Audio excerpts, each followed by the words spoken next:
Halo teman-teman semua, kami dari kelompok 2 ingin menjelaskan mengenai enzim, khususnya enzim amilase pada saliva. Sebelum masuk ke materi, perkenalkan dulu nih teman-teman anggota kami.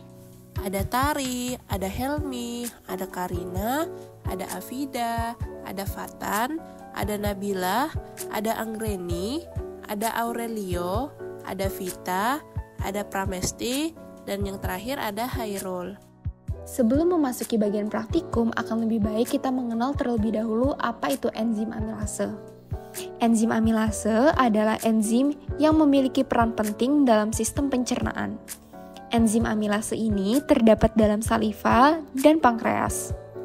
Amilase adalah enzim ekstraseluler yang mempunyai kemampuan mendegradasi ikatan 1,4 glikosidik pada polimer pati menjadi glukosa, maltosa, dan juga dekstrin.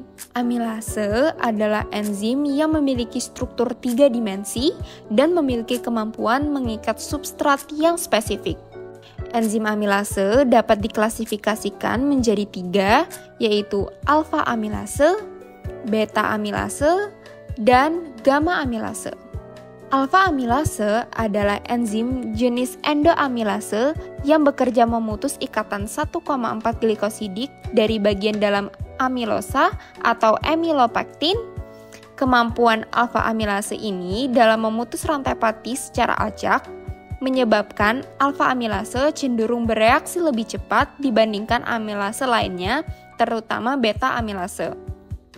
Beta amilase adalah enzim yang dapat mengubah konfigurasi anomerik maltosa yang dibebaskan dari alfa menjadi beta. Sedangkan gamma amilase adalah enzim yang bekerja memotong ikatan 1,6 glikosidik serta memotong 1,4 glikosidik di bagian amilosa dan amylopektin yang tidak terseduksi. Selanjutnya adalah sumber atau lokasi produksi dari enzim amilase. Enzim amilase diproduksi di kelenjar liur, pankreas, dan usus halus. Enzim ini bertugas memecah zat pati atau karbohidrat menjadi gula atau glukosa. Saat makanan yang mengandung karbohidrat dikunyah, kelenjar liur di dalam mulut akan menghasilkan amilase. Setelah tertelan, makanan tersebut akan dicerna lebih lanjut di usus halus oleh enzim amilase yang dihasilkan oleh pankreas. Di dalam usus, amilase terus memecah molekul zat pati hingga menjadi glukosa, yang nantinya akan diserap ke dalam sirkulasi darah melalui dinding usus halus. Struktur enzim amilase 1,4 alfa-D-glukanohidrolase atau glikonase. Secara umum, alfa-amilase merupakan metaloenzim yang memerlukan ion kalsium atau Ca2+ untuk mengaktifasi amilase. Kemudian, membantu juga mencerna serat pangan seperti pati, karbohidrat, dan juga tepung yang dapat ditemukan pada manyas, bir, dan juga wine. Enzim ini berasal dari beberapa sumber, seperti mulut, pankreas, dan juga bakteria. Kemudian berperan penting dalam proses pencernaan makanan. Secara struktural, enzim amilase terdiri dari 3 domains terpisah, yaitu domain N-terminal yang memberikan interaksi dengan substrat, domain aktivasi yang memberikan aktivitas enzim, dan domain C-terminal yang memberikan interaksi dengan protein penahan lain. Domain N-terminal memiliki situs yang terlibat dalam interaksi dengan substrat pati, domain aktivasi memiliki situs yang terlibat dalam aktivitas enzim, dan domain C-terminal memiliki situs yang terlibat dalam interaksi dengan protein penahan lain. Struktur enzim amilase relatif sederhana dibandingkan dengan enzim yang lain yang terlibat dalam proses biokimia. Ia terdiri dari 1 unit aktivitas biokimia yang terlibat dalam pencernaan karbohidrat yang terbentuk dalam padatan. Unit aktivitas ini terbentuk dari 400 hingga 600 amino asam. Lalu selanjutnya ada peran enzim amilase. Peran enzim amilase adalah untuk memecah karbohidrat menjadi glukosa. Amilase bekerja dengan menguraikan amilum menjadi maltosa, yang merupakan disakarida yang lebih sederhana. Proses ini dimulai di mulut selama pengunyahan makanan, membantu memecah sebagian besar karbohidrat kompleks menjadi molekul yang lebih mudah dicerna sebelum mencapai saluran pencernaan lebih lanjut. Faktor yang memengaruhi enzim amilase. Yang pertama, suhu. Enzim amilase biasanya bekerja pada suhu optimal tertentu. Peningkatan suhu dapat meningkatkan laju reaksi enzim hingga mencapai suhu optimum. Tetapi jika suhu terlalu tinggi, enzim dapat denaturasi dan kehilangan aktivitasnya. Yang kedua, pH. pH lingkungan juga sangat mempengaruhi aktivitas enzim. Enzim amilase saliva misalnya bekerja optimal pada pH sekitar 6,7 hingga 7,0. Perubahan pH di luar kisaran ini dapat mengurangi aktivitas enzim. Yang ketiga, konsentrasi substrat. Konsentrasi substrat dapat mempengaruhi cara kerja enzim amilase. Peningkatan konsentrasi substrat dapat meningkatkan laju reaksi hingga mencapai titik jenuh, di mana enzim bekerja pada kapasitas maksimumnya. Yang keempat, konsentrasi enzim. Konsentrasi enzim juga memainkan peran penting dalam aktivitas enzim. Pada tingkat konsentrasi tertentu, peningkatan jumlah enzim dapat meningkatkan laju reaksi. Namun, pada suatu titik, penambahan enzim lebih lanjut mungkin tidak lagi meningkatkan laju reaksi karena substrat sudah mencapai jenuh. Yang kelima, ion logam. Ion logam seperti ion kalsium dan ion klorida dapat memengaruhi aktivitas enzim amilase. Beberapa enzim memerlukan keberadaan ion logam tertentu sebagai kofaktor untuk berfungsi secara optimal. Yang ketujuh, inhibitor enzim. Keberadaan inhibitor enzim dapat menghambat aktivitas enzim amilase. Inhibitor yang bersifat reversibel atau irreversibel dan menghambat dapat bersifat kompetitif atau non-kompetitif. Dan yang ketujuh, stabilitas enzim. Faktor-faktor eksternal seperti pengaruh radiasi, bahan kimia, atau kondisi lingkungan lainnya dapat memengaruhi stabilitas enzim. Enzim amilase mungkin menjadi tidak aktif jika terpapar atau mencapai kondisi yang dapat merusak struktur molekuler mereka. Selanjutnya, cara kerja enzim amilase. Enzim amilase yang berada dalam saliva atau amilase ptyalin hanya dihasilkan oleh kelenjar ludah. Saat makanan masuk ke dalam mulut, kelenjar ludah otomatis terstimulasi untuk memproduksi air liur. Air liur mengandung konsentrasi tinggi enzim ptyalin. Dalam air liur, enzim ptyalin memecah susunan karbohidrat atau pati menjadi gula sederhana atau glukosa saat makanan mulai dikunyah. Proses ini perlu waktu lama sehingga kadang makanan tertelan sebelum enzim ptyalin menyelesaikan pekerjaannya. Enzim ptyalin yang dapat bekerja di ruangan dengan pH tinggi akan berhenti bekerja saat masuk ke dalam lambung yang memiliki tingkat keasaman tinggi. Enzim amilase akan menghidrolisis sebagian besar saripati yang tersisa. Selanjutnya, dari dasar-dasar teori enzim amilase tadi, kami akan menjabarkan praktikum enzim amilase pada saliva. Adapun tujuan praktikum ini, yang pertama untuk mengetahui aktivitas enzim amilase pada saliva. Kemudian yang kedua untuk mengetahui mekanisme percepatan reaksi oleh enzim amilase pada saliva. Selanjutnya yang ketiga untuk mengetahui faktor-faktor apa saja yang memengaruhi percepatan reaksi enzim amilase pada saliva. Yang keempat untuk dapat melakukan pemeriksaan untuk mengetahui aktivitas enzim amilase pada saliva. Dan yang terakhir untuk dapat mengetahui aktivitas enzim amilase saliva dengan bantuan praktikum yang dilakukan. Nah, di sini ada alat-alat yang digunakan dalam praktikum untuk mengetahui aktivitas enzim amilase dalam saliva.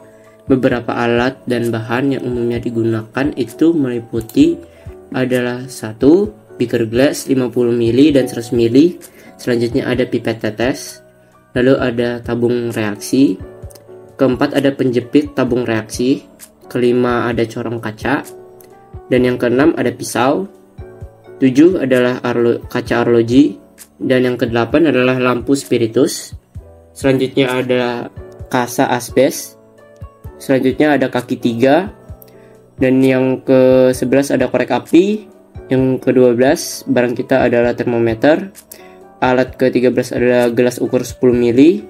Yang ke-14 adalah pelat tetes. Yang ke-15 neraca digital. 16 adalah mortar dan pistil.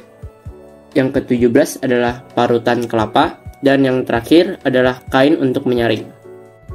Bahan yang digunakan dalam praktikum ini meliputi larutan NaCl 0,9%, HCl1N, suspensi amilum 2%, larutan IKI, saliva, serta larutan Vehling A dan B.